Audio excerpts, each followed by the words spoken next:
What's up, guys? Jeep and Bubba here, and today we're back up at Darnell Creek a month later. We got Stephanie, aka the Dragon Lady, my buddy Wesley. Lee's on his way up here. His son Preston rode with me, and then Sarah, the Forest Ranger, and Tanner. I remember his name. Tanner, he's a ranger as well. We're gonna be working here to put in some new gravel, as well as putting in some timbers around the shooting pad. So there's actually a little bit of trash up here, but not nearly as bad as when we were here a month ago. All right, pulling out old timbers and expanding, putting some gravel in. Eventually all this will be covered with a lean-to and new tables, but for now, new timbers, expanded pad. Lift this one up right? No, because I want to cut the things off. It looks like it's pretty loose. Put it down.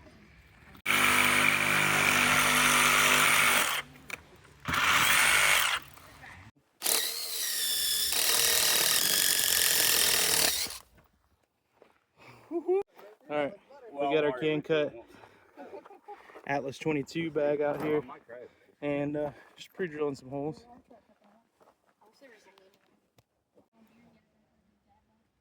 I'm a bottom beer.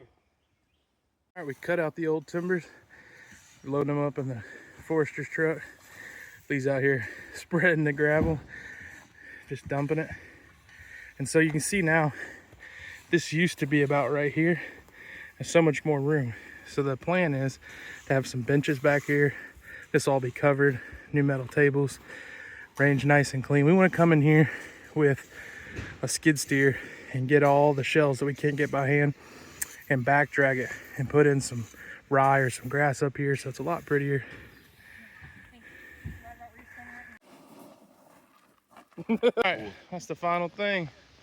Water, fresh gravel, just thanks to these folks. All right, it just started coming down, raining right when we got done. But I was just gonna say thank you for the forestry department for letting us come out here. Sarah and Tanner, they worked their butts off today, as well as Silver Dollar Adventures, Stephanie, Wes, Preston, Tina. We had a great group. We expanded the shooting area. We put gravel in. You might say, Bubba, I thought you wanted to do trail conservation. Why are you fixing up Darnell Creek Range? Well, we are volunteering with the forestry department, and when we do this, they actually get a financial credit for this that they can use in their budget to help them restore our forest roads. Also, it's kind of just showing and proving our worth to the forestry department that we can come out here and do projects like this. So in the future, when there's another project that we have some interest in, they're going to be willing to work with us so that we can keep these gates open and trails open and forestry roads open, so that in the future, you know, we might be able to do some things that we've always wanted to do, to see some places get reopened that may not be able to be open, or they don't have the funds or resources to maintain right now. But all that to be said, thank you everyone that came. If you're interested in doing something like this, we'll be back at it in the fall. We're going to take July, probably August off as well. So I'll be updating you guys on that. Just stay tuned on the YouTube channel or on our Facebook page, Black Bear Off-Road Trail Team. Until then, eat your prunes, and we'll be seeing you.